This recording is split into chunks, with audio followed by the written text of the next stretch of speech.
Everyone laughed at her 33 ducks until the rice grew where the tractors sank. Martha Harrison was 52 years old, with calloused hands and a piece of land no one wanted, but that everyone tried to take from her. When her husband James left behind debts, a flooded rice paddy, and a name that still carried weight in that rural county community, the local men had already divided among themselves what they figured would soon be hers only briefly. None of them expected her to show up the next day with her boots in the mud. It was that morning Martha let the 33 ducks loose into the waterlogged rice paddy, one by one, in front of those who had stopped by the dirt road just to laugh. Someone shouted that she was wasting land that was still worth something. Another said, loud enough for her to hear clearly, that by month's end, that ground would change hands. She didn't answer. She pushed her boots deeper into the mud and kept releasing the animals as if she knew something none of those men could see. But what Martha knew at that moment wasn't certainty. It was faith in an old notebook she'd found under a shoebox, on a night when the house was too quiet and she didn't know what to do with the silence. She had married James Harrison at 21 on an October afternoon smelling of wet earth, because it had rained the day before and the field around the small church in the Pine Hill district was still steaming with moisture when the two walked out the door hand in hand. 31 years. That was the time they had shared before everything changed. Enough time for her to know exactly how he furrowed his brow when he was thinking about something important, the rhythm of his steps on the wooden floor when he walked from the kitchen to the porch in the early morning because he couldn't sleep, the specific silence he made when he had made a decision he wasn't ready to share. It was that silence she had felt in the months before things got worse. James would sit at the kitchen table with his coffee cooling in front of him, staring at nothing with that expression of someone calculating distances the eyes can't reach. When she asked, he said he was thinking about the field, and he was. Only he was thinking more than she imagined.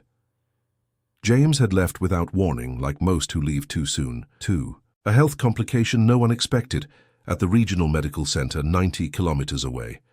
And in less than a week, Martha had gone from farmer's wife to a widow with a bank debt, 2 grown children in different cities, and a rice paddy that seemed more trouble than land. The waterlogged soil had been problematic for over a decade. The river running through the bottom of the valley insisted on saturating the ground in a way that had defeated 2 tractors in different years, both sinking up to the axle in soil that seemed solid on top but wasn't underneath. The harvests had been irregular.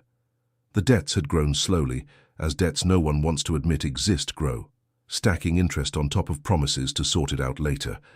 Arthur Sterling, the owner of the largest properties in the region, had tried to buy that land from James at least 3 times over the years. James had refused with the same firm politeness every time.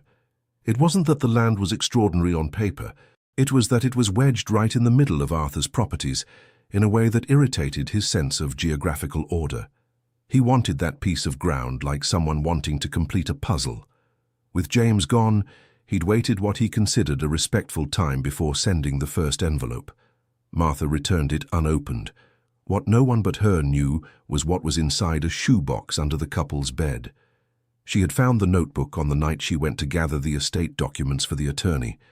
It was late. The house was quiet in a way she still hadn't learned to bear, and she was opening drawers and boxes with her mind too occupied with practical details to think about anything else. The shoebox was at the bottom of the wardrobe, under a stack of old farming magazines that James had accumulated over the years, and that she had avoided touching because going through his things still felt like an invasion she hadn't given herself permission to commit. Inside the box were yellow documents, an envelope with old banknotes neatly folded, and the black-covered notebook with James's small, slanted handwriting filling every page with a concentration she had never seen in him, not even in the books he most loved to read. She sat on the bedroom floor and read those pages for hours. James had studied for years an ancient technique of growing rice with ducks.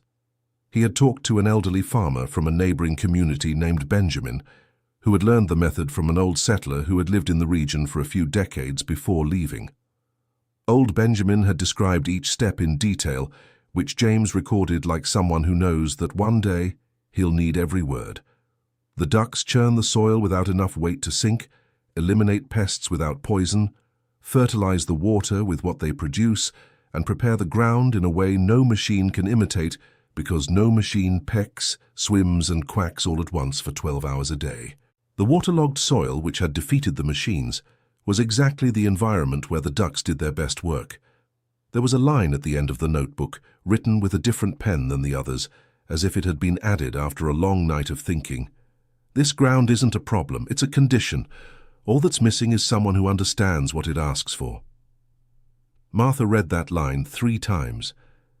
Then she sat with the notebook in her lap for a long moment in the silence of the bedroom, and she thought of James sitting on that same bed years before, writing by the light of the lamp while she slept beside him, never imagining what was being planned. She thought of how many nights had been like that, him awake with his thoughts and her sleeping, with the quiet trust of someone who doesn't need to know everything because she knows who is by her side. She felt a pain that wasn't quite longing. It was more like the pain of having been loved in a way she hadn't fully realized while it was happening. The next day, before the sun rose, she went to see old Gerald. Gerald was 73 and had raised ducks for over 40 years, not for trade, but because he liked the animals and because his wife enjoyed the eggs. When Martha knocked on his property fence at 6 in the morning with James's notebook under her arm, he looked at her with that look of someone who knows a visit like this is no ordinary visit. "I need ducks, Mr. Gerald," she said without beating around the bush. "Whatever you have for sale." He took her to the chicken coop out back. 33 ducks with dark plumage and reddish bills, walking among themselves with that characteristic plump calm of animals that have never known hunger or haste. They were well cared for animals, with that shine on their bills that indicates health and that slow, leisurely way of walking that looks like laziness but isn't. "These are all the extras I have," he said. "What are you going to use them for?" "To plant rice." Gerald looked at her for a second that lasted longer than usual. Then he looked at the ducks, then back at her. "James once told me about this idea," he said slowly, in the tone of someone retrieving a conversation from long ago. "About 3 years ago, I think. I said he was crazy." "He was," replied Martha, "but he was crazy in the right way." The old man looked at her for another moment. Then he shook his head with a smile she couldn't immediately place, and helped load the 33 ducks into the truck bed without charging more than agreed. When Martha drove off, he stood by the fence, watching the truck disappear around the curve in the road. Later, she learned from Nancy that old Mr. Gerald had told his wife that same morning, "That woman will achieve what James planned." His wife asked how he knew. He replied, "Because she went to get the ducks before she was sure." Whoever waits for certainty never does anything. That's how it all began. With someone else's laughter, mud on her knees, an inherited notebook, and 33 ducks in a field that the world had already written off. That same morning, when she released the ducks, the man who had shouted from the roadside, a neighbor named Silas, known for being the first to speak and the last to understand, went straight to the bar in the Pine Hill district to tell what he'd seen. He described everything with that way of someone selling a story: the woman in the mud, the ducks, the expression of someone who'd lost their mind, along with their husband. Those sitting at the tables laughed. Someone made a joke about duck in the dumplings that the storyteller himself found funny before he'd even thought it through. What none of them imagined was that old Mr. Gerald, sitting at the corner table with a coffee and the newspaper, heard everything without saying a word, and that when he left, he paused for a moment on the sidewalk and said to himself quietly enough that no one could hear, "Those folks will laugh a different tune when they get to the end." Gerald had sold the ducks for what he thought would work. And when someone who understands livestock sells to someone they trust, they don't regret it even if it goes wrong. But he didn't think it would go wrong. The first few days were a mix of chaos, physical labor, and an inner quiet that Martha hadn't felt since before James's illness got worse. The ducks were released gradually as the newly planted seedlings took root. She had spent 3 days planting the seedlings alone, knee-deep in water, using the method James had described in his notebook with a precision that came from someone who had thought long and hard before writing. Rows spaced wide enough for an adult duck to pass without breaking the stem, but close enough that their movement in the water created a circulation that oxygenated the soil. It was work that required patience and a certain blind faith in instructions she had never tested before.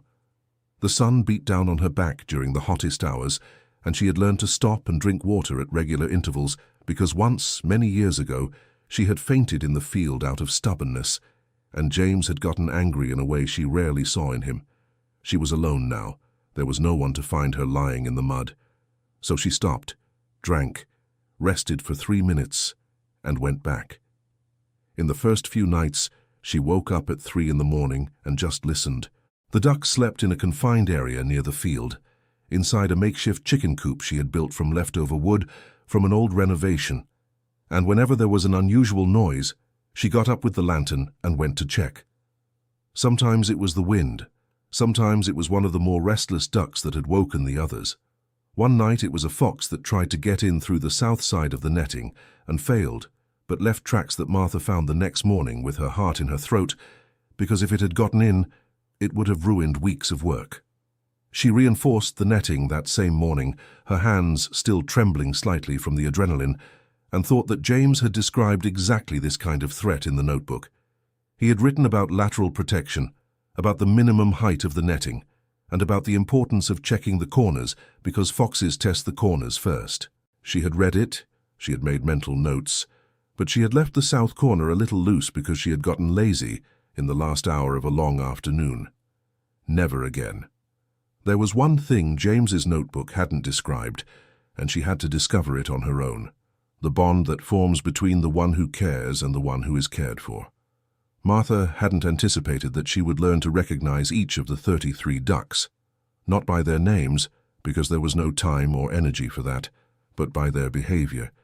The smaller female that always stayed in the east corner of the flower bed, the male that pecked at the mud harder than all the others, the 3 that were always together and seemed inseparable.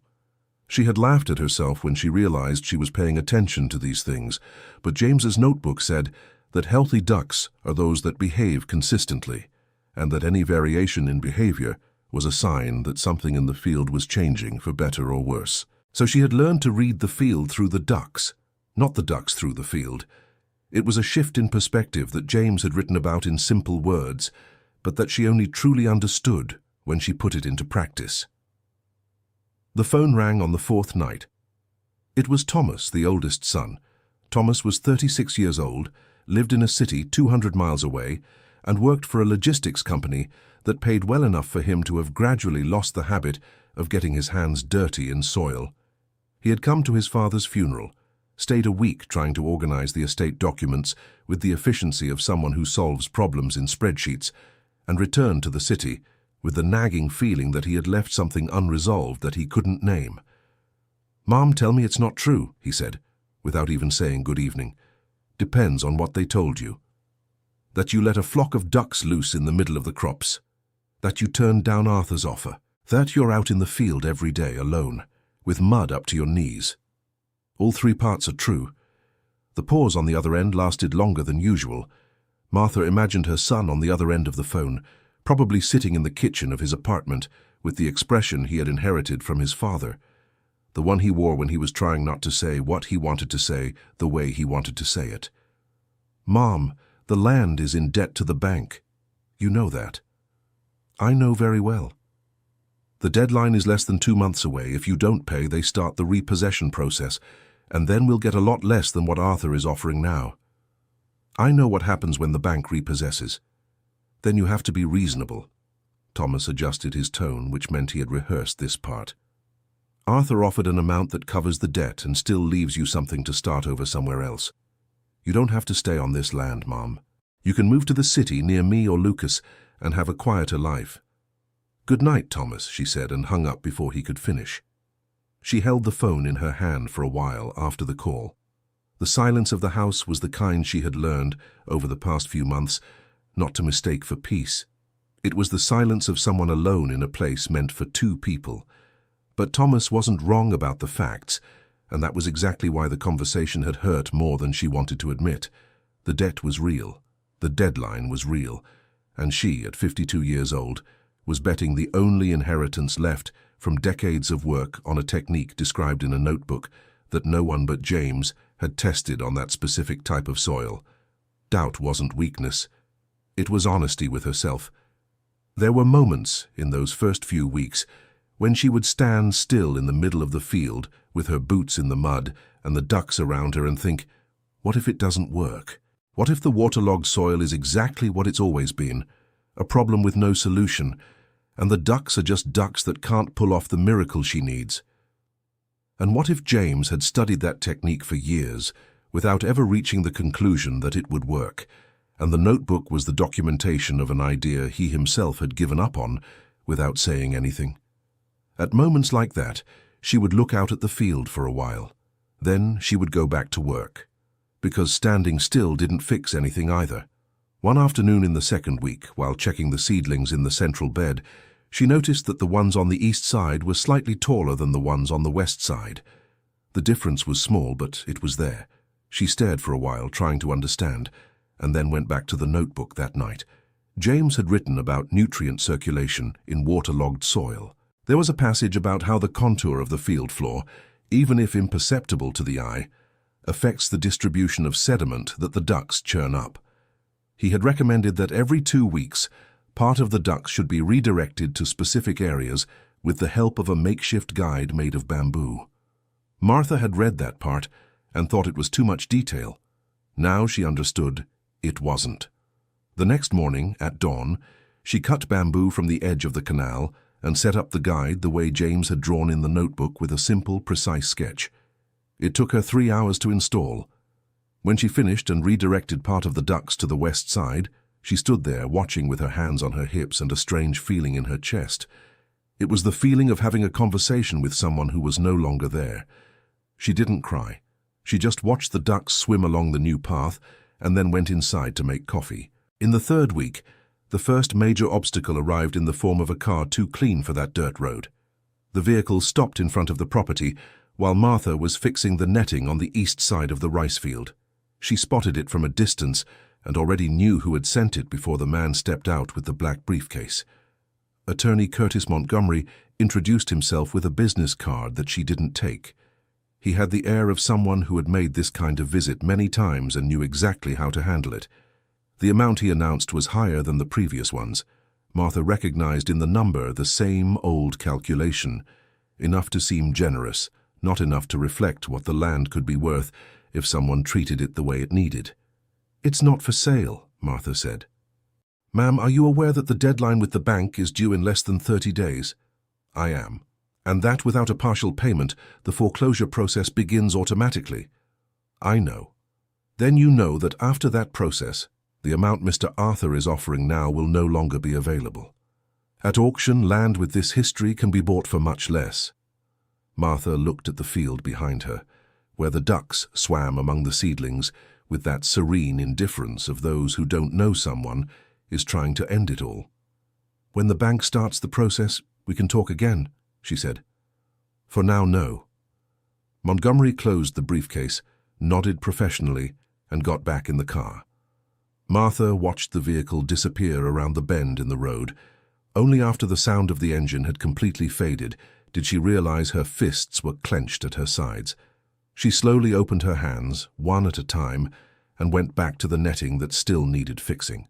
But there was something simmering beneath the composure with which she had sent the attorney away.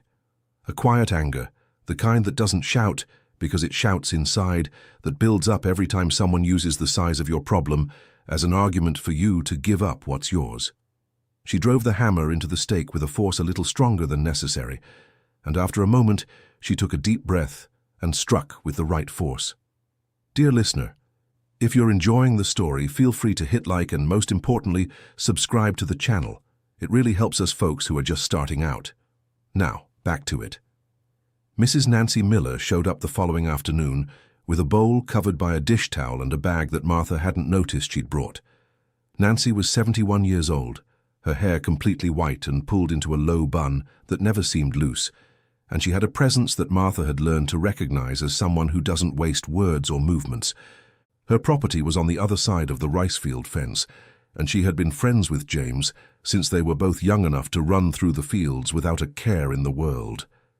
That friendship had a history that Martha knew in parts. James and Nancy had grown up in the same rural neighborhood, attended the same one-room schoolhouse that still existed in a framed photo on the wall of Nancy's house, and had shared that kind of childhood friendship that doesn't need frequent contact to survive because it has deep roots. When Nancy's husband had gotten sick years ago, James had been the first to show up with tools to help with whatever was needed. When James had lost his first harvest due to the soil, Nancy had been the first to show up with food. It was that kind of friendship, one that knew the right time to appear. "I made chicken and dumplings," Nancy said, setting the bowl down on the porch. "I knew you wouldn't stop to eat properly." The two of them stayed silent while Martha ate. The clouds were thick that afternoon, the air smelling of rain that never came, and the ducks made that constant noise she had started to find comforting, like the sound of a house breathing. "Arthur's lawyer was here yesterday," Martha said. "I saw the car," Nancy replied. "He came back with a higher offer." "And you turned it down?" "I did." Nancy stared out at the field for a long time. There was a way about her silence that wasn't empty. It was the silence of someone organizing something before speaking. "Martha," she said at last, "I need to tell you something, but I need you to promise me you'll let me finish before you say anything." Martha set down her spoon. "Go ahead." Nancy stood up and went inside the house without asking permission, something only someone truly close did in those parts. She came back with a plastic folder she had taken from the bag she'd brought, which Martha now recognized as one of the old folders that used to sit on the shelf in James's office. "Your James and I talked a lot in the last few years," Nancy said, sitting back down. "More than I let on to you because he asked me to keep it between us until the right time. He'd been researching this land for a while, not just the technique with the ducks, the land itself." She opened the folder carefully and pulled out a folded sheet, worn at the creases from being opened and closed over the years. "This document is from decades ago. James asked me to keep it because he said the house didn't have a safe place, and he didn't want it mixed in with other papers where anyone could see it. It was a record of a special soil classification for this property, recognized by the County Farmers Association back in the early days, when there were still folks around here who really understood soil. This kind of recognition, if activated, gives access to a different agricultural credit line than what the regular bank offers, with longer terms, lower interest, and conditions designed for productive land." Martha stared at the paper as if she wasn't sure what she was seeing. "Why didn't James ever activate this?" Nancy's voice dropped lower. "Because he was waiting for the right moment. He was studying the duck technique to go to the association with a solid plan. He didn't want to go empty-handed asking for credit without having something to show." She paused, and Martha felt it in her chest. "It's just that his time ran out before the right moment came." Martha was silent. Her throat tightened the way it always did whenever something reminded her that James had planned a future he never got to see. He had left the document with Nancy. He had written the notebook. He had studied the soil of that land everyone called problematic. And he had left without telling her the full extent of everything he had built in secret, probably thinking he had more time. We always think we have more time. "He didn't tell me," she said softly. "No." Nancy was honest even when it hurt. "I think he wanted to present you with the finished plan. He knew you'd doubt him if he showed up with just an idea and no proof." The old woman paused. "You were always more practical than him. He loved that about you. But sometimes a man wants to surprise the woman he loves." Martha felt her throat tighten even more. She closed her eyes for a second. "Does that mean anything now?" "It might," said Nancy. "If you go to the county association with it, with the notebook and with the field already planted the way you planted it, maybe someone will really listen to you." "Maybe," Martha repeated, weighing every word. "Or it might come to nothing," said Nancy, with the blunt honesty of someone who'd had her hopes dashed before. "But the alternative is selling to Arthur, and I know you won't do that as long as you've got breath left." Martha stared at the field for a long moment. The ducks moved with that calm she had learned over the weeks to recognize as work. They didn't look like they were working, those creatures, but the land knew what was being done. "I'll need a full day in town," she said finally. "I'll take care of the ducks," said Nancy, without hesitation. They looked at each other, and for the first time in weeks Martha felt something that wasn't quite hope, but was from the same family. It was the feeling of having someone who understands what you're trying to do, and who doesn't ask you to explain why. The trip to the County Farmers Association in town wasn't how Martha had imagined it. She woke up before 5 in the morning, swapped her muddy boots for the only pair of flats that still fit her feet, placed the documents in a folder James had bought for a meeting that never happened, and hit the road when the sun hadn't even appeared on the horizon.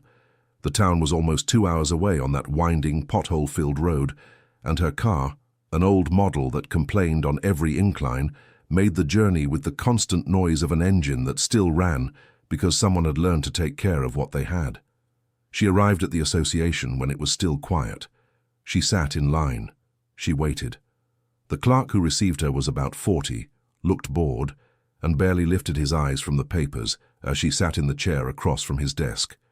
"What do you need, ma'am?" "I have a soil classification document for a rural property," she began, with the clear voice she had practiced mentally during the drive.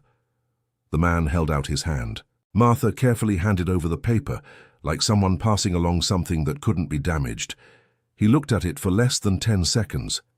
"This is an outdated record. You'll need a reassessment process. That could take 6 months to a year." Martha felt the floor give way a few inches beneath her feet. "But the bank deadline is less than 30 days away." "I'm sorry, Mum. The process takes as long as it takes." She put the paper back in the folder, stood up without saying another word, walked out into the hallway and leaned against the wooden wall, staring at the cement floor. She had woken up at 5 in the morning, driven 2 hours, used gas that cost more than she'd planned, and she'd go back empty-handed. She stayed like that for less than 2 minutes because 2 minutes was the time she allowed herself to stand still. "Excuse me." It was a young voice. She looked up and saw a young man about 25, with a badge hanging from his neck and a clipboard under his arm, who had come out of an adjacent room with an expression that mixed hesitation with something like genuine interest. "I heard the conversation," he said with slight embarrassment. "The wall is thin, I'm sorry." He introduced himself as Dylan, a technical worker in the agricultural sector of the County Farmers Association. Martha looked at him cautiously. She had learned in the last few weeks to measure people's weight before trusting them. "That kind of record you mentioned," he continued, "is very rare in this region. Can I see it?" She hesitated. Then she opened the folder and handed it over. Dylan read with an attention completely different from the clerk's. It wasn't 10 seconds. It was a real reading, slow, with his eyes going back and forth over the lines, his finger passing over the registration code. There was something in his posture that Martha recognized. It was the way of someone who had found something they were looking for without knowing they were looking for it. "Where is this property?" Martha said the name of the road. "Rice fields with permanently waterlogged soil." Waterlogged by the river at the bottom of the valley. Sank 2 tractors in 2 different years. Dylan lifted his eyes from the paper, and there was something different in his expression now. "This soil profile is exactly what this classification covers. If the record is still valid in the old system, and if there is an active production project, it's possible to request the process on technical urgency grounds." With a much shorter timeline than normal, Martha stayed very quiet. "What is an active production project?" "It means the land has to be under cultivation, with documented method. Just having the paper without the project doesn't help." She opened the folder again and took out the black-covered notebook. Dylan looked at the notebook, then at her, then back at the notebook, with a look that she only later knew how to name as recognition. "What is that?" "The project," said Martha. "Written by my husband's hand, who studied this technique for years with an old farmer from the neighboring rural county, and already underway for over 3 weeks in the field." The technician opened the notebook with the care of someone who understands they're holding something that mattered to someone. He read a few pages. The expression on his face changed gradually, like the face of someone discovering that what they studied in books actually exists. "Farming with ducks?" 33 ducks with dark plumage and red beaks, out in the field this very day. Dylan was silent for a moment. Then he did something the clerk hadn't done. He smiled. It wasn't the polite smile of someone trying to be nice. It was the smile of someone who had just found something they didn't expect. "Can you give me a contact number? I need to do a technical visit to the property before filing the urgency request." Martha left the County Farmers Association 2 hours after she had arrived. She didn't return empty-handed. Thomas arrived on Saturday without warning. Martha spotted him through the kitchen window before she heard the car. She recognized his vehicle still on the curve of the road, that grey sedan he had bought 2 years ago, and that seemed too big for that dirt road. Next to him got out Sarah, his wife, with short hair and a direct expression that was her way of arriving anywhere. Thomas came up to the fence where she was. "You didn't let me know I could come," he said. "You didn't ask. If I asked, you'd say you didn't need to." "Yes." Sarah stayed a step behind the two of them, looking at the rice fields with that concentrated expression of hers. Then she turned to Martha. "Can I see the ducks up close?" "You can, but you'll need boots." "I have some in the car." While Sarah went to get the boots, Thomas stayed with his mother. The silence between them had that specific texture of silences that carry things that haven't been said yet and weigh more than those that have. "I went to the bank, Ibai," he finally said. She turned her face toward him. "I tried to renegotiate the deadline. I spoke directly with the manager, explained the situation." Thomas looked at the ground for a second, which was his way of saying he had really tried, and it hadn't worked out. "I couldn't do it. The deadline is fixed. If we don't pay within 20 days, they start the process." Martha didn't say anything. "But I can pay a part," he continued. "It's not enough to cover everything, but maybe it'll buy some more time while you try whatever it is you're trying." She looked at her son. Thomas had his father's face, the same dark eyes that narrowed when he was trying not to show what he felt. For weeks she had carried the debt alone, the pressure, the weight for Dylan's reply, and she hadn't told any of this to her son because she hadn't asked for help and didn't know how to start. "Why are you doing this?" she asked. "Because I should have done it before." He said this looking at the field, not at her, which was his way of being truly honest. "When Dad passed, I organized the papers, took care of what I thought needed doing, and went back to the city because it was easier than staying here watching this land he loved being at risk." A short pause. "I was wrong." Martha was silent for a moment. "There's a technician coming for a visit on Wednesday," she said. "From the County Farmers Association. If he confirms what I think is true about this soil, there might be a different way out than what the bank is expecting." Thomas looked up. "What kind of way out?" "The kind your father spent years preparing without telling you." Her son stared at her, trying to process the weight of that. Sarah had returned with the rubber boots and entered the field without ceremony, walking carefully between the seedlings, bending down to look closely, watching the dark ducks moving around her boots with genuine curiosity. Thomas watched her for a moment, with that expression men have when they see the women they love do something unexpected. "What can I do to help today?" he finally asked. Martha pointed to a toolbox leaning against the fence. "There's a loose post on the south side. The wind is pulling the net." Thomas grabbed the box without another word and went. Brand name pants, borrowed boots that were too big on his feet, hammer in hand that he first held by the head before turning it. He wasn't good at the work, but he was doing it. Sarah came over to Martha after a while, boots caked with mud and a strand of rice stuck to her sleeve. "He stayed up late this week," she said softly, looking at her husband in the field, "going over the bills, trying to see what could be done. He doesn't know how to say what he feels with words, but he does it." "I know," said Martha, and she did. Thomas was James's son in that way too. Sarah stayed in the field longer than Martha had expected.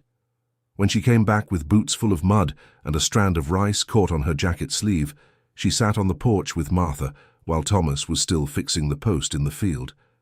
"I grew up on a smaller property than this," Sarah said suddenly. "In the southern part of the state. My grandfather grew beans and corn." Martha looked at her. "I didn't know that." "Thomas knows, But he never mentioned it because I never told him it was important. Sarah looked at the field. When you move away from your roots, sometimes you pretend they never existed, so you don't miss them. Martha was silent for a moment, feeling the weight of that. Are you missing them now? She asked. I'm feeling like I should have come here before, Sarah said, but I didn't know how to show up without seeming like I was intruding. You were never an intruder. I know that now. The two of them stayed quiet for a while, looking out at the field where Thomas had finally found the right stake and was hammering it with a determination that made up for his lack of skill. He's going to break the hammer, Sarah said. I have another one, Martha replied, and they both smiled at the same time without planning it, the way people smile when they realize they like each other. Dylan arrived on Wednesday, just as he had promised, and he didn't come alone. With him was Dr. Margaret Weaver, a researcher with dark hair tied back in her early 40s, carrying a notebook, a camera, and the air of someone who had come to really work. She had heard about the visit from Dylan himself and asked to tag along because she was preparing a survey on sustainable farming techniques in the region's difficult soils. Martha received them at the edge of the field, her boots already muddy from the morning. The two techs put on the rubber boots they had brought and stepped into the rice paddy. Dylan checked the soil. Dr. Margaret walked slowly among the seedlings, like someone reading a very important text, bending down every now and then. They stayed quiet for a time that felt too long to Martha, who waited at the edge with the tension of someone awaiting test results that can't be retaken. Dylan crouched down and ran his hand through the water between the seedlings. Then he turned to Dr. Margaret. The two exchanged a look. How many weeks since planting? Dylan asked. 3 weeks and 4 days. Dr. Margaret started taking photos with a concentration that showed what she was seeing deserved every shot.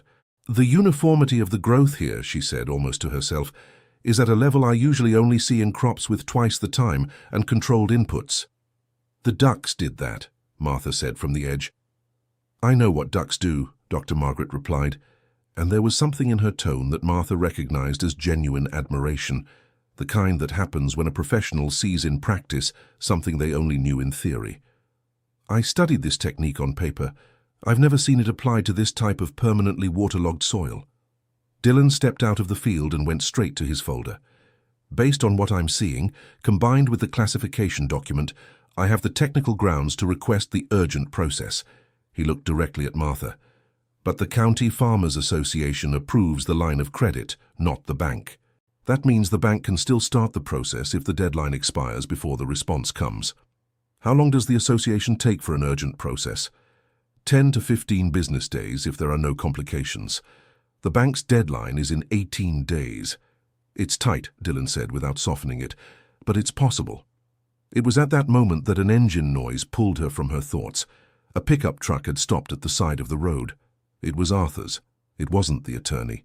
It was the man everyone in the region knew as Hank, Arthur's right-hand man for over 20 years, with a shaved head and the shoulders of someone who had worked hard his whole life. He didn't get out. He just stared at the field, saw the two techs with their camera and clipboard, watched for a while longer with the expression of someone gathering information, and then drove off. Dylan had followed Martha's gaze. "Who's that?" he asked quietly. "Someone who has no business being here," she replied. But inside she felt that specific pressure of knowing Arthur had seen the techs. When someone like Arthur noticed something had changed against him, the next move was never to back down. That night, after the techs had left, Martha stayed on the porch listening to the ducks in the dark longer than usual. Their noise was constant and low, like the breathing of a living thing. She woke up the next day to the phone ringing. It was Lucas. The youngest son was 32 years old, a temperament he had inherited more from his mother than his father. Quiet when thinking, direct when he decided to speak. He worked in construction in a distant city and had stayed out of the land dispute with a silence that Martha had never fully deciphered. "Mom," he said, "I got a call last night." The tone was what worried her before the words. "From who?" "I don't know." The guy didn't identify himself. He said he was on Mr. Arthur's side and had a message. Martha felt her stomach tighten. What message? That if you don't sell in the next few days, he'll use the bank debt to force a faster process. that he has a contact inside the bank who can speed up the deadline. Lucas paused. And that at the auction, the price will be much lower than what he's offering now. Martha stood still in the kitchen for a second. Lucas. Mom? That's intimidation. It's what people like Arthur do when they realize they're losing. When they're in the right, they don't need to call to scare you. Her son was quiet for a moment. Do you have a way to respond to that? I have a technician with an urgent process at the County Farmers Association. I have a lawyer who was a friend of your father's, and I have the fields growing just the way your father planned. I can come over this weekend, he said finally. You can, she replied, but don't come without letting me know. I have ducks to take care of. Lucas chuckled softly. Martha felt that laugh like someone feels the sun after a cloudy morning. After hanging up, she went straight to her contact book and found Dylan's number. She sent a short message. Any news on the process deadline? The reply came in 15 minutes. I'll call early tomorrow. I have something to tell you. She put down the phone, put on her boots, and went to check on the ducks. The conversation with Dylan the next morning brought something she didn't expect. Yesterday afternoon I got a call here at the association, he said, his voice more restrained than usual. An unidentified person asked that the urgent process be reviewed more calmly before approval. They claimed possible irregularities in the paperwork. Martha closed her eyes for a second. And? I said any challenge would have to be made in writing and with the requester's identification. No response. A pause. But someone knows the process is moving, with enough details to try to sabotage it from the inside. I know who knows, she said. I figured. Dylan's voice dropped a little. Dr. Margaret also found out and was outraged. She's speeding up the opinion. She can send it today. If the opinion arrived today, Dylan could process it tomorrow, and the response could come in 2 to 3 business days. The bank's deadline was in 16 days. If the opinion comes today, when can you process it? Tomorrow morning. And with the academic opinion alongside, the association's response will come in 2 business days, 3 at most. The bank's deadline is in 16 days. So we have a margin, said Dylan, as long as the bank doesn't give in to external pressure before then. And that's where the risk lay. Martha knew it. Thank you, Dylan. Don't thank me yet, he replied. When she hung up, she stood in the kitchen with morning light streaming through the window, thinking about a phrase James used to say when tensions ran high. The land doesn't run. The land waits. She had heard it so many times she'd stopped paying attention. Now she understood the real weight of those words. She put on her boots and went to work. Attorney Edward came into the story because of Nancy. Martha had called Nancy that same night. The old woman listened to everything without interrupting. There's a lawyer in the Pine Hill district, Nancy said when Martha finished. Attorney Edward. James knew him for years. He's dealt with land issues for 30 years, works for the community, charges what a person can pay. Pause. But he's old school, doesn't answer the phone. You have to go in person. Martha went the next morning. Attorney Edward's office was in an old 2-story house near the central square, with a small discreet sign on the door that only someone who knew where it was could find. The room had floor-to-ceiling shelves full of bound case files, and a man in his 70s with an unshaven beard, thick-framed glasses, and hands that had spent a lifetime among papers but had grown up on the land. She spent 40 minutes explaining everything: the notebook, the document, the ducks, the bank deadline, Arthur's pressure, the anonymous calls at the association, and the one Lucas had received at night. Edward listened to everything without interrupting once. Then he asked to see the document. He read it slowly. He asked to see the notebook. He read a few passages. He asked 3 specific questions about the property. The maneuver with the association is easy to neutralize, he said finally, in a voice that wasn't in a hurry. Without a formal petition, it has no legal weight. He took off his glasses and wiped them with his shirtcloth. The real problem is if the bank gets enough pressure to accelerate the process. But the bank also has rules, and there's a measure that can hold the process for an extra 7 days while the association responds. How long to file that measure? I'm doing it now. He had already picked up paper and pen as he spoke. Martha looked at him. How much does it cost? Edward set the pen down for a second. James Harrison helped me with an issue I won't go into, but it was important at a difficult time in my life. He picked up the pen again. You owe me when the rice is harvested. Martha felt something loosen in her chest. It was the sensation of not being alone in a fight she had carried quietly for weeks. Thank you. Don't thank me now, he replied, without looking up from the paper. Thank me when the field is as green as James imagined it. The days that followed were the slowest Martha had lived since the funeral. She woke up early, went to the field, took care of the ducks, checked the seedlings, fixed what needed fixing, and waited. It was the kind of waiting that has texture. In the morning it was bearable because there was work. In the middle of the day it grew heavy. In the afternoon, when the sun began to lower and the field turned golden, it was almost beautiful. At night, it was hard. Lucas showed up on Saturday as he had promised early in the morning with a bag of still warm buttermilk biscuits that he had bought before hitting the road. Martha didn't expect the buttermilk biscuits. It was the kind of detail only the youngest child would think to bring. They sat on the porch eating, and for a long time they didn't talk about anything important. Lucas told her about a new construction he was coordinating and about a colleague who had gotten married in a hurry. Martha told him about a female duck that had acted differently from the others for 2 days and then went back to normal. Only afterward, with empty plates and the sun already overhead, Lucas said, "Mum, I called Thomas this week. We hadn't talked in months. And I talked about you, about what you're doing here." He looked at the field. "I said I think Dad would have been proud. And Thomas." He was quiet for a while. Then he said he'll come next weekend. It was strange how the land had done what years of trying hadn't. It had brought the two sons together in a conversation about what mattered. "We're not good at family," Lucas said with disarming honesty. "None of us. But we're trying." "I know," said Martha. "The field is beautiful," he said after a moment. And it was. The seedlings had grown evenly and green, taller than anything she had seen in that field in years. The dark ducks with reddish beaks navigated among them with that calm which had become, for Martha, the most comforting image of the past few months. "Your father chose the ducks well," she said. Lucas looked at her. "Dad chose you well," he replied. They were silent for a long moment, looking at the field. The wind was gentle that afternoon, and the seedlings moved with it in a way that Martha had learned to appreciate. There was life in that movement. There were months of work, of decisions that could have been different, of a notebook kept under a bed. Lucas stayed the whole day.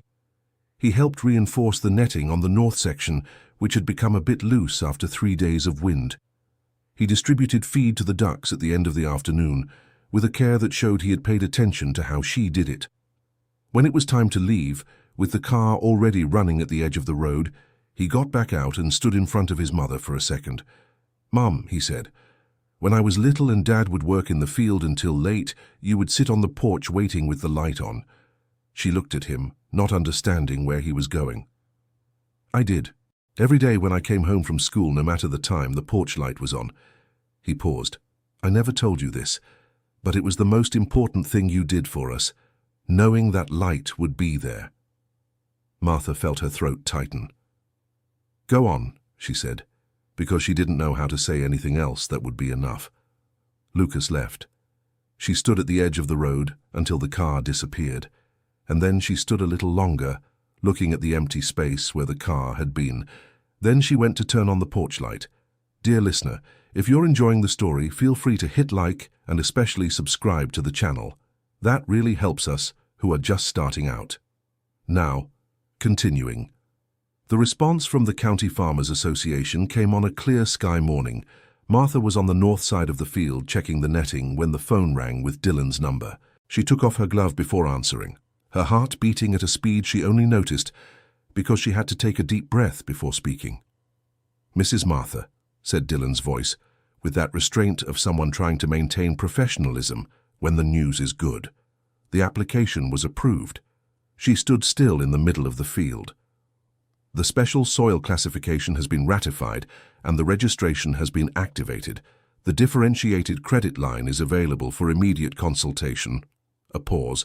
"The amount made available with the active registration and the productive project documented and validated by Dr. Margaret, covers the bank debt with margin. Martha stared at the field for a long moment. "With margin," she repeated almost under her breath. "With margin," he confirmed. "And Dr. Margaret has requested authorization to publish the results in a regional academic survey. If you authorize, this property will be cited as a reference case in sustainable rice cultivation with ducks on permanently flooded soil." "I authorize," she said. When she hung up, she stood still in the middle of the rice paddy with her boots in the mud and the ducks around her, who kept doing what they always did, completely oblivious to the number that had been spoken on the phone. She bent down and ran her hand through the water among the seedlings. The mud had that uniform texture that the ducks had created over weeks, soft and distributed in a way no machine could replicate. The ground that had defeated machines had become, through the daily work of 33 animals, the condition for the healthiest crop she had seen on that field. She stayed like that for a time she couldn't measure. Then she stood up, wiped her hand on her pants, and went to the porch to get the contact notebook. Nancy was the first to know. When she heard, she was silent for a second. Then she said, "James knew." "He did," Martha confirmed. "Attorney Edward found out through a message from Dylan. He only replied, 'Like I said,' when the chicken and dumplings are harvested. Thomas found out through a call. He was silent for a while before speaking, and when he did, there was a heaviness in his voice that she recognized as his way of fitting into a feeling that was too big. 'You did this, Mom. Your father did. I just followed what he wrote.' "No." Thomas was firm in a way she rarely heard from him. Anyone else would have sold. Lucas found out through a text message. The reply came 30 minutes later and had 6 words. "I'll be there next weekend." The bank was the most bureaucratic step, but also the simplest. Martha went into town with the County Farmers Association documents, sat in front of the manager with the folder in hand, and in less than 2 days, the process was underway. The debt was paid off. The deadline ended not through repossession, but through payment. It was then that the manager called her aside before closing the process. "We received a request to expedite the repossession process of your property, claiming a document irregularity," he said. "We checked and there was no irregularity at all. The request was filed in the name of a company that has no legal connection to your property." A pause. "I'm recording this in our internal records. What any entity does with that information is up to them." Martha understood. There was proof, and she could use it. She was quiet for a moment. She could go to the community, tell everyone what Arthur had tried, turn it into a public exposure. It was fair, it was verifiable. But James had never acted that way. Not because he didn't deserve it, James had once said, about a different but similar situation, but because I don't want to waste energy destroying someone when I can use that same energy to build. "You can keep the record," she told the manager. "If I ever need it, I know where to find it." She left the bank with the payoff processed and the afternoon sun shining straight at her. She stood on the sidewalk for a second. There was a lightness she hadn't expected to feel. Not the lightness of someone who had won a war, the lightness of someone who had finished a battle they never wanted to fight. Arthur came to the property in person 2 weeks later. Martha was sweeping the porch when she heard the engine. His pickup truck was unmistakable. He got out alone. No lawyer, no Hank, no one. He stopped at the entrance. He looked at the field. The seedlings were taller now, almost knee-high, that steady, even green that any farmer in the region would recognize as a sign of a healthy crop. The ducks walked with the seriousness of those who work without knowing they are working. Arthur turned his eyes to Martha. "Can I talk to you?" "You can." The two of them stood at the edge of the gate, with the field behind them and a breeze that swayed the seedlings in gentle waves. "I was wrong," he said, with the sobriety of someone not asking for absolution. Martha didn't answer. She just listened. "The offer I made was calculated to take advantage of a weakness. I knew about the bank deadline and used it, and later I still tried other things that I won't pretend I didn't try." "The bank has a record," she said. "I know." Pause. I'm not here to ask you to ignore it. I'm here because I knew James for over 30 years, and he never treated me with the same mediocrity that I treated you." Martha felt something shift inside her. It wasn't forgiveness yet. It was the recognition that sometimes people who do wrong things know they did, and coming to someone to say that isn't a small thing. "What do you want, Arthur?" "Nothing," he said, and it seemed true. "I came because I owed you a word, and because looking at what you've done here with these ducks and this land that I considered worthless, I understood that I was wrong about a lot of things."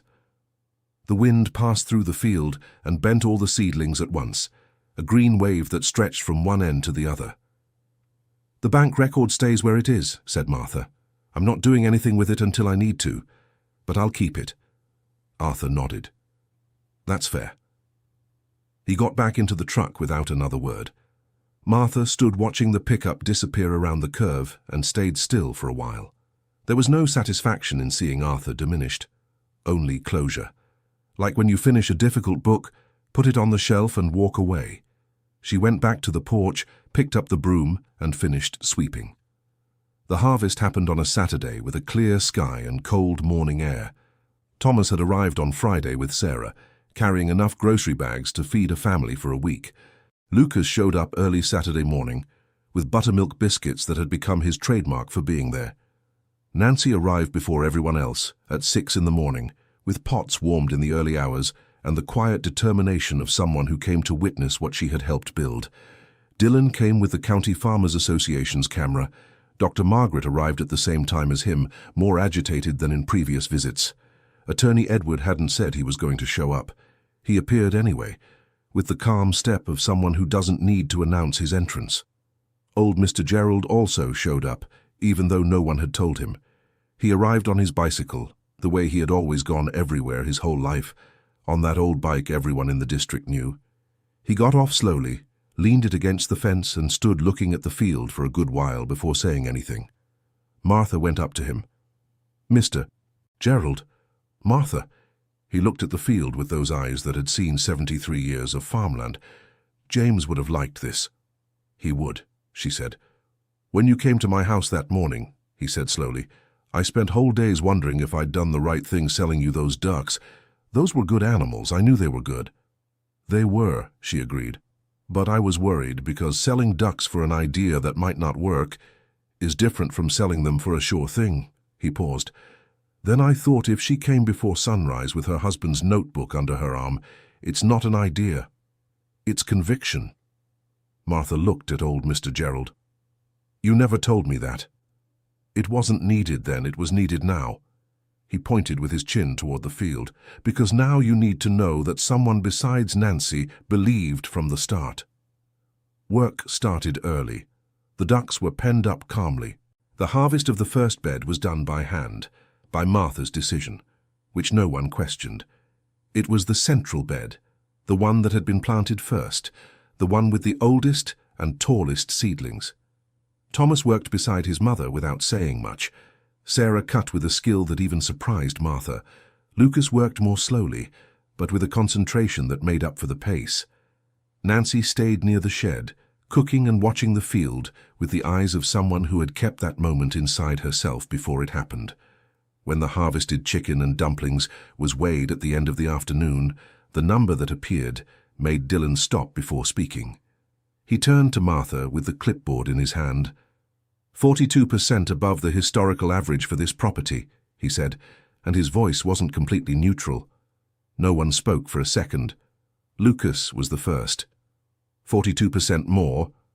42% more, Dylan confirmed. Martha looked at the number. 42%, with soil that had sunk tractors, with a technique no one in the region had tried, with 33 dark ducks with reddish beaks that the men by the roadside had called a joke. Dr. Margaret was writing in her notebook with a speed that showed the text was coming out ready. Edward stood looking out at the field with that calm of someone who knows the weight of things that take time to grow. Nancy cried, in her own way quiet, wiping the back of her hand across her face with a discretion that only those who knew her could recognize. Thomas turned to Martha. "Mom." She looked at him. Dad knew, her son said. 2 words, carrying everything that had gone unsaid during months of distance and a love that didn't know where to land. He knew, she replied. Lucas put his arm around her shoulders from the left side. Thomas stood on the right. Martha stayed between her 2 sons, looking out at the field where the ducks walked through the space left by the harvested seedlings, unaware of what had been calculated on that clipboard, doing what they had always done, existing simply within a complicated world.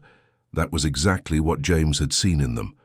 Martha washed her hands in the canal that ran along the east side of the property when the sun was already low. The water was cold in the way canal water gets on a late winter afternoon, and she kept her hands in it for a moment longer than necessary, feeling the cold creep up her wrists. From the field came the smell of harvested rice mixed with the smell of wet soil, a combination she had known since she was little and that now carried a different weight. She lifted her eyes to the field. The waterlogged ground that had sunk tractors was the same ground that had produced 42% above expectations. The troublesome land that everyone had wanted to take from her had proven, with the help of a black-covered notebook and 33 dark ducks with reddish beaks, that what seems impossible is sometimes just waiting for someone who understands what it asks for. And James had understood before anyone else. She thought about the men who had stopped by the side of the road to laugh that morning. She thought about the attorney with the black briefcase. She thought about Arthur standing by the gate alone, saying he had been wrong. She thought about Thomas with his designer pants tucked into borrowed boots. She thought about Lucas with the still warm buttermilk biscuits. She thought about Nancy arriving every morning with a lunchbox and truth.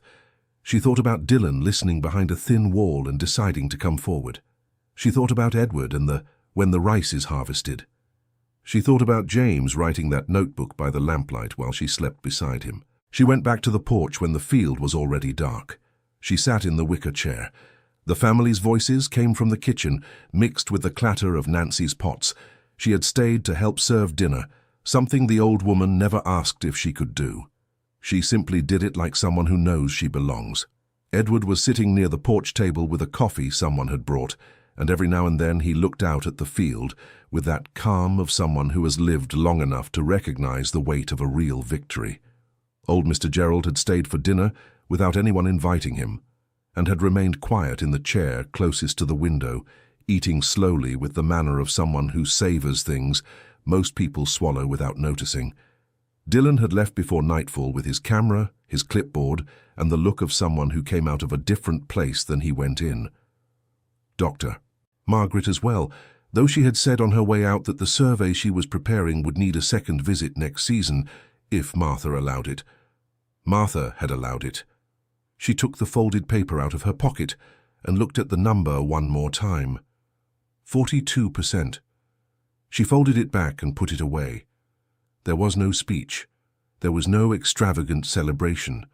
There was the hot dinner, the voices of her children inside the house, Edward's coffee, the buttermilk biscuits Lucas had saved for later, and the stillness of someone who has gone through something very heavy and is learning the exact weight of the lightness that comes after. Thomas stepped out onto the porch with 2 glasses of juice and sat in the chair next to Martha. He didn't say anything for a while. Then, "You were going to keep this land no matter what, weren't you? Even if the association hadn't worked out." Martha stared straight ahead. "I was. Even without knowing if it would work. I was." Thomas was quiet for a moment. Why? She stayed quiet for a while before answering. Because the answer wasn't simple, and answers that aren't simple deserve the time they need. "Because your father chose this land when he could have chosen another," she said finally. "Because he stayed when he could have sold. Because he studied that notebook when he could have given up." Pause. "And because I spent 31 years being the woman he chose. I wasn't going to undo that in 2 months." Thomas stared out at the field for a long moment. "Mom," he said, "I'm afraid that when I have my own test like that, when my moment to choose comes, I'll make the wrong choice." "Everyone has that fear," she said. "And you? Did you?" Martha thought about the morning with the ducks, the dirt road, The laugh she heard and didn't answer. The hammer that hit the stake harder than necessary at first, and then, with just the right force. "I did," she said. "But I also had your father's notebook." She looked at her son. "When your moment comes, Thomas, you'll have something that reminds you who you are. I don't know what it is, but you will. And you'll recognize it when you find it." They sat in silence. The noise of the family inside the house was the kind of noise that makes a house feel bigger than it is, because it fills it in a way that physical space alone never can. Outside, in the dark field, the ducks settled in for another night with their usual calm. They didn't know what they had done, but Martha knew, and James had known before anyone else. And sometimes that's enough. End of story. Do you think Martha made the right choice by trusting James's notebook? Leave in the comments what you thought, and subscribe to the channel so you don't miss the next stories that will touch your heart.